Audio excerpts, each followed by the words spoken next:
From jaw-dropping royal feasts to mindful spiritual meals, Indian cuisine is like an art gallery of flavors, textures, and stories.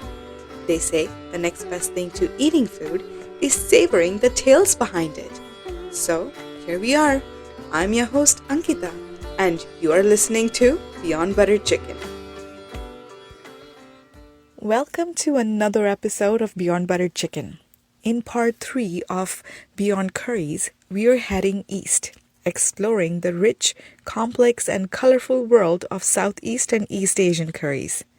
From the creamy coconut-laced Thai curries that we all love, to deeply comforting Japanese curry and the rich layered flavors of Indonesian and Malaysian curries, this region tells a fascinating story of how curry evolved beyond Indian subcontinent.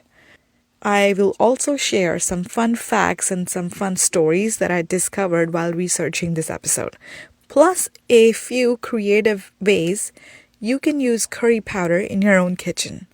So let's begin our journey today with one of the most beloved styles of all, Thai curries.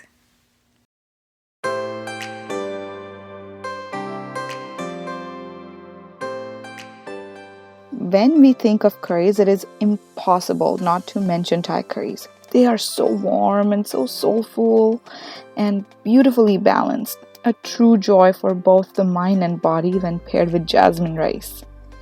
Thai curries are probably some of the most popular curries out there. With their exceptional balance of the 5 essential flavors, that is sweet, salty, sour, spicy, and umami, they sort of create a magic in your mouth. And let's not forget the vibrant colors and the different textures that make your palate come alive. A food and travel writer from New York, Alexandra Domrongchai, wrote an article about Thai curry that I found really fascinating. She mentions that it's believed Indian traders and Buddhist missionaries shared aromatics, spices, and herbs like tamarind, cumin, shallots, lemongrass throughout the kingdom of Siam as far back as the 4th century. Now, let me tell you about this fantastic Thai restaurant in my town. It is a family-owned spot, and it's run by an incredible chef named James Issara. He's originally from Thailand, and James and his brother, they really have challenged the norms. Not only do they make their own curry pastes and their own condiments, but they also grow many of their own herbs, including kaffir lime. And let me tell you, maintaining a lime tree in Canada's harsh weather is no small feat. I was lucky enough to be invited to a private curry tasting event after I reached out to Chef James for an interview. The knowledge he shared was absolutely priceless. Our tasting began with a pre-Portuguese curry. Well, it wasn't even called curry back then, but it was like this soupy, umami-rich sauce-like preparation that was served with rice. From there, we moved on to red curry and its variations. I tasted the infamous masaman curry, the crowd-pleasing green curry, and then to my surprise, something that completely blew my mind came out, which was kabuli pulao, a Thai twist on kabuli pulao. I have had kabuli pulao at Afghan restaurants before, but apparently it's also enjoyed in Thailand. It's fascinating how food travels around the world and gets recreated to fit into different cultures, leaving behind a glorious past and captivating stories. What I learned from this incredible tasting history session is that curries were first introduced in Thailand's royal family, likely from the king's travels abroad. They definitely have an Indian influence, especially with the introduction of coconut milk as a way to thicken sauces. Ghee did not catch on, suspects James Issara, probably because cow fat was used to burn oil lamps, and it had a similar smell.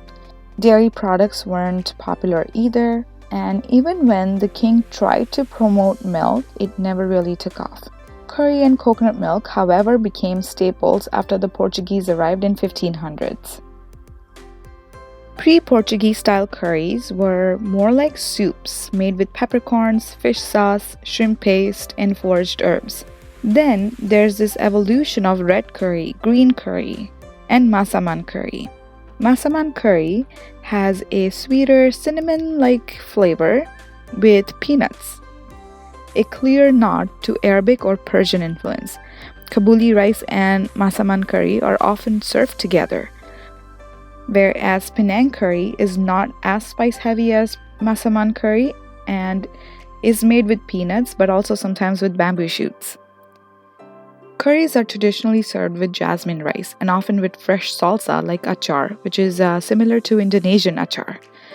Achar, the term achar in Southeast Asia, ideally means a fresh salsa that is prepared in vinegar. So it has this freshness and the crisp of fresh vegetables with a tangy kick from vinegar.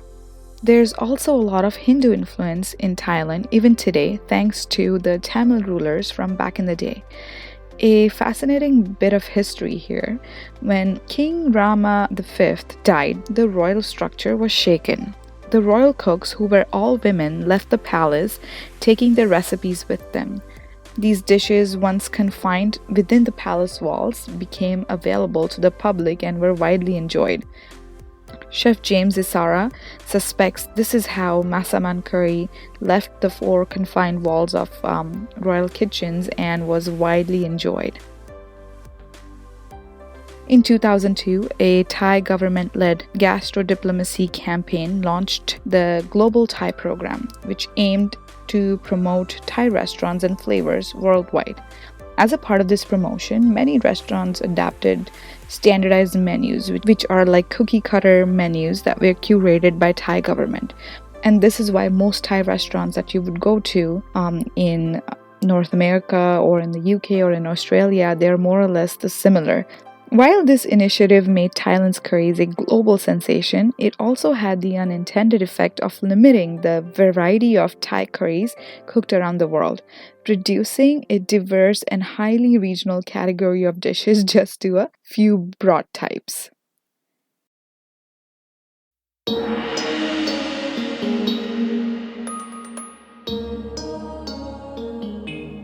Let's move on to Singapore and Malaysia.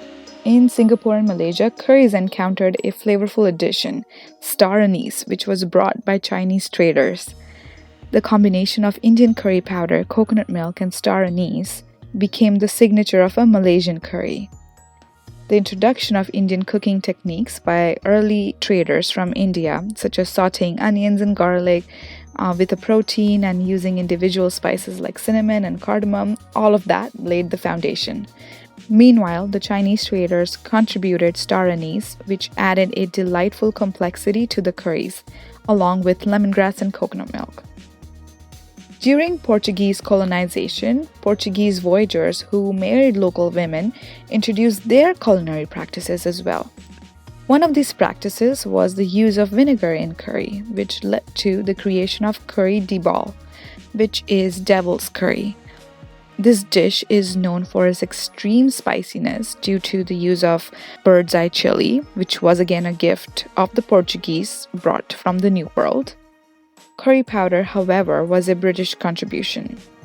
In Malaysia, kari ayam, which is a chicken curry, is characterized by its bright orange-red color, thanks to the generous use of curry powder and chili powder. Today, many different brands of Malaysian curry powders are available, comparable to the British curry powder or even Madras curry powder. Singapore noodles have become a popular takeout item at most Asian restaurants, whether it's Chinese, Vietnamese, or any quick service noodle bars. The key ingredient in this dish is curry powder, which harmonizes the fish sauce, the soy sauce, and also sometimes MSG.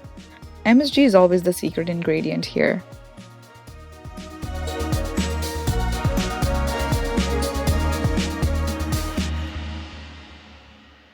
Moving on to Indonesia. In Indonesia, dishes like kari ayam, gulai, kalio, and rendang showcase a different version of curry that uses whole spices like cinnamon, cardamom, star anise, cloves, and chilies. Turmeric is a key ingredient in gulai paste, not in rendang though. Gulai is this rich, delicious curry typically boiled in coconut milk with spices and aromatic paste. When the mixture thickens and the moisture evaporates, it becomes kalio. And when kalio is further cooked until the fat separates from coconut milk, it becomes rendang. Indonesian curry powders such as rendang powder are available, but most recipes recommend using individual whole spices and fresh aromatics. These preparations commonly include garlic, shallots, kaffir or makrut lime leaves, lemongrass, ginger or galangal, which are used as aromatics. One remarkable dish I enjoyed at an Indonesian colleague's restaurant was a pineapple curry called gulai nanas.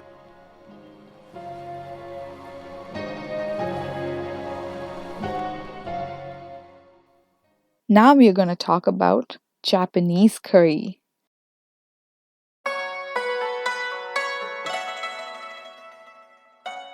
Who knew Japanese curry was a thing? I sure did not until I met Hitomi at culinary school. She clued me in on how deeply ingrained curry is in Japanese cuisine. It's like a cultural staple over there. According to Hitomi, there are three main types of curries that Japanese folks love: curry rice or kare raisu, which is the most popular. Then there's curry soup and dry curry. They use a Japanese curry roux that comes in little bricks from various brands, with options ranging from mild to spicy. Chicken curry is the go-to, loaded with carrots, potatoes, and often finished with a touch of lemon. Some Japanese moms add a little extra of something to make it taste less like the box stuff.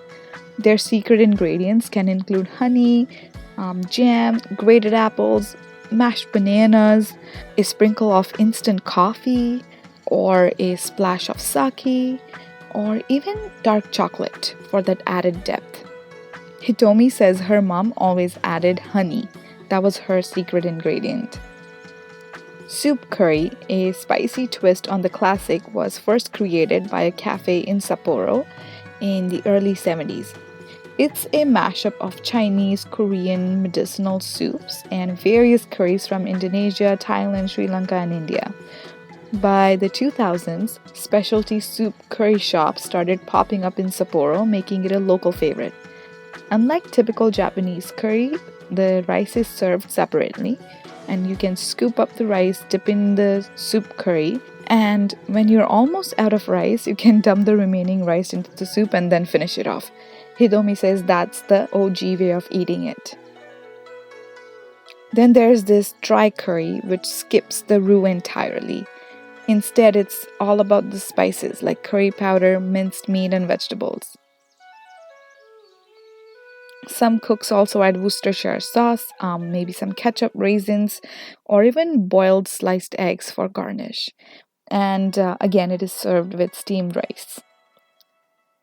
Rice is the usual sidekick for most curries, but you will also find that curry in Japan is served with udon noodles called kare udon, or with a breaded chicken or pork cutlet. Then it's called katsu curry.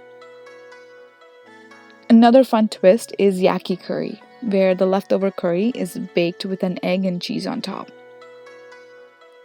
Curry is so popular in Japan that it shows up everywhere, from school lunches and cafeterias to corporate lunches.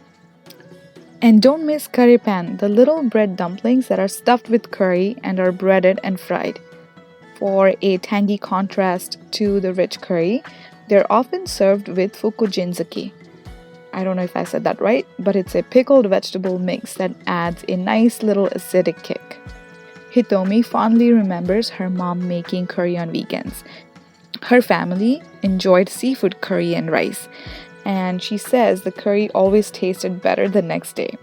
They'd have curry and rice one day and curry udon the next day, and as a kid, she loved snacking on curry bread too, that is curry pan.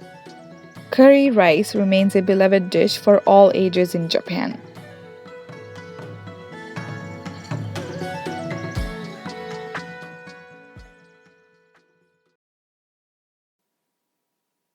Moving on to Maldives. Alright, let's talk about masriha, a real gem from Maldivian cuisine. Tuna has been a staple in Maldivian cuisine for centuries. This tuna curry is a true island classic, combining the rich flavors of fresh tuna with blend of spices like turmeric, cumin, and coriander. It is cooked in coconut milk, which makes it creamy and slightly sweet as well. And then there's the addition of curry leaves and sometimes a bit of tamarind, which adds a nice little tang. Chef Daniel Hum, who is the co owner of 11 Madison Park in New York City, says Masriha offers a captivating glimpse into the Maldivian cuisine with its rich coconut base and perfectly spiced tuna. It's a dish that brings the flavors of Indian Ocean to life in a way that's both comforting and exotic. Historically, the Maldives has relied heavily on tuna for sustenance, with its fishing industry being a central aspect of life and culture. The dish's base typically includes coconut milk, which reflects the Maldivian use of coconut in many dishes due to its availability, and then spices such as turmeric, cumin, coriander, along with curry leaves and sometimes tamarind, which added depth to the curry, showcasing Indian and Sri Lankan influences that have mingled with Maldivian cooking over centuries.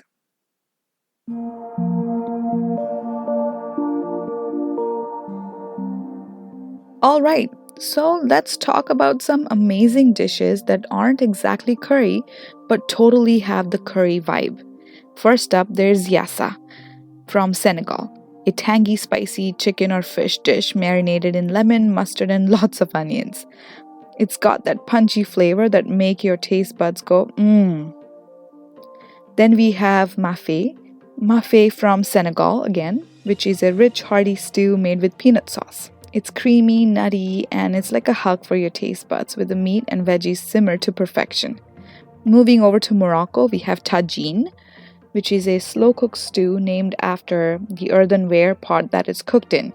It's often loaded with spices and fruits and meat, giving it a sweet, savory depth that's just irresistible. Over in Louisiana, we have gumbo, which is a comforting stew with a roux based broth packed with sausage and seafood and spices. It's got that complex flavor you'd expect from a good curry. Finally, there is Persian korest. These are incredible stews with rich, fragrant sauces. Think of dishes like korest e fasanjan, which blends pomegranate and walnuts for a sweet, tart, savory experience. Each of these dishes brings its own unique twists to that warm, spiced comfort food we all love. Speaking of Koresh, I have some amazing insights from Polina. She is a chef instructor from Iran who balances a corporate job with her weekend chef gigs.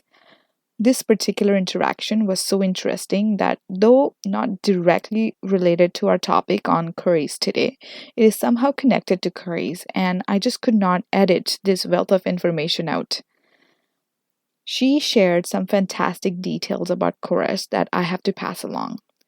So, the base of most Koresh starts with fried onions, salt, turmeric. The meat is sealed in this flavorful onion mix before it gets cooked. And the two most popular Koreshts are gomre sabzi and fesenjan. They are a bit more intricate, but totally worth diving into.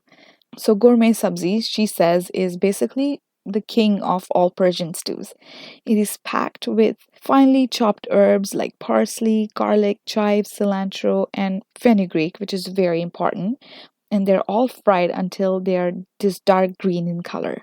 And to this mixture, we then add protein, which is usually lamb shanks or beef shanks.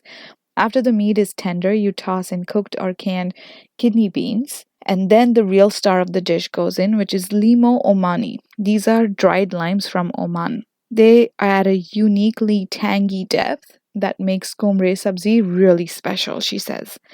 While some folks use black eyed peas as well, but red kidney beans are the traditional choice.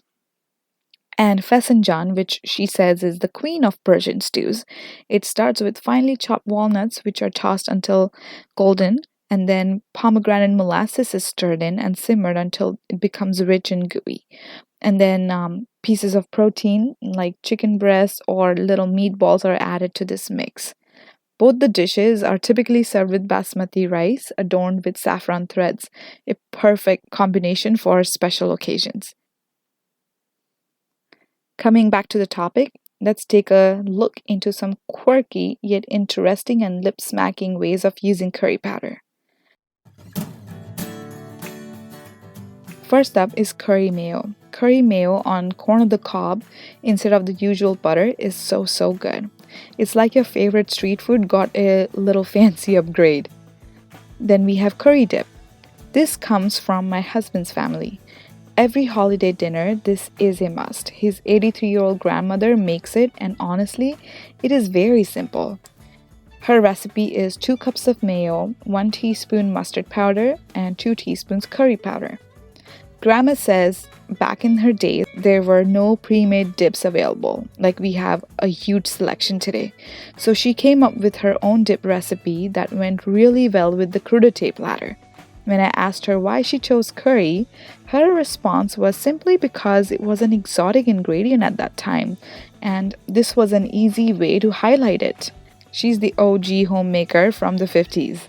Today, veggies and dip or crudités are commonly served with ranch, but do try this curry mayo, it will not disappoint you. Then there is coronation salad. Coronation salad first made its debut in 1953 in honor of the late Queen Elizabeth II's coronation. The British royal family wanted a special dish to celebrate this occasion, and this salad was created to mark the historic event. It's essentially a sophisticated, creamy salad that features a mix of chicken, fruits, and nuts, all brought together with a curried mayo dressing. Over the years, coronation salad has become a beloved classic in British cuisine, often served at parties, picnics, and special gatherings. Then we have curried sweet potato soup. One of the head chefs I worked for in the early days of my chefing career often made this feature soup, which was quite a crowd pleaser. Speaking of soups, how about a bowl of creamy coconut clam chowder with curry? Curry powder honestly pairs so well with coconut. Oh, and also with pumpkin and squashes. Butternut squash ravioli or soup of any kind that has squash in it, just add a little bit of curry powder or even garam masala, and it will be transformed from bland to grand.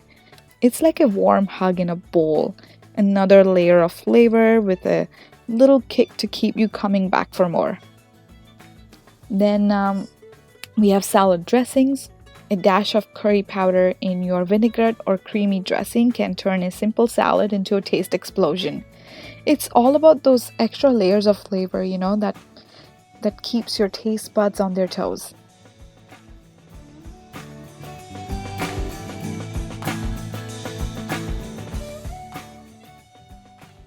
I think this is all I have to say today on curries.